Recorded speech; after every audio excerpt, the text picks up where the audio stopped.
বিকালের নাস্তা বা বাচ্চাদের টিফিন যেটাই বলেন না কেন, এইরকম একটা স্বাস্থ্যকর যদি নাস্তা থাকে তাহলে কিন্তু ভালোই হয়। আর এটা বানানো কিন্তু একেবারে সহজ, কোনো ঝামেলাই নেই। আমার কাছে মনে হয় বাচ্চারা কিন্তু এরকম চিকেন বান পেলে খুব বেশি খুশি হয়ে যাবে আর এটা মজা করেও খাবে। আর এই চিকেন বানটা কিন্তু একেবারে নরম তুলতুলে। তো চলেন রেসিপিটা শেয়ার করি। প্রথমে এখানে নিয়েছি হাফ কাপ গরুর জাল করা দুধ। দুধটা কিন্তু এখানে উষ্ণ গরম দিয়েছি।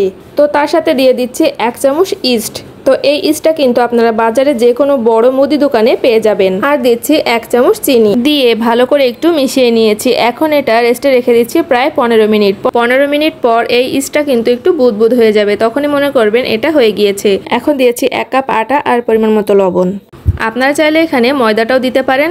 আটা ময়দা যে কোনো একটা দিলেই কিন্তু এটা সুন্দরভাবেই হয়। তো এটা ভালো করে আমি মাখিয়ে নিয়েছি। তারপরই কিন্তু উপর দিয়ে একটু সয়াবিন তেল দিয়ে আবার একটু ভালো করে এটা মেখে নিচ্ছি। তো মাখা শেষ। তারপরই কিন্তু একটা প্লেট দিয়ে আমি প্রায় 1 ঘন্টার জন্য রেস্টে রেখে দিলাম।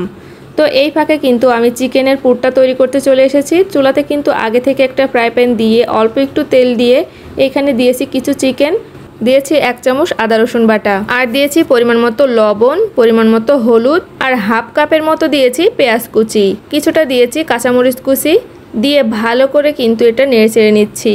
এটাতে এক্সট্রা কোনো পানি দেওয়ার দরকার নেই। নাড়াচাড়া করতে করতে আমি সবশেষে দিয়ে দিলাম 1 টেবিল চামচের মতো সয়া সস।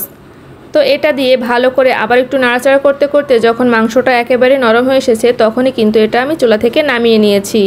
এই যে 1 ঘন্টার মতো রেখেছি তার ভিতরে দেখেন এটা কিন্তু ফুলে ডাবল হয়ে গিয়েছে।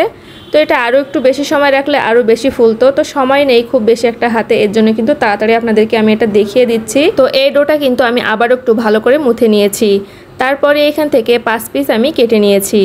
নিয়ে একটা একটা করে এরকম হাত দিয়ে চ্যাপটা চ্যাপটা করে ভিতরে পুর দিয়ে কিন্তু উপর দিয়ে মুখটা এইভাবে মুখটা এঁটে দিচ্ছি।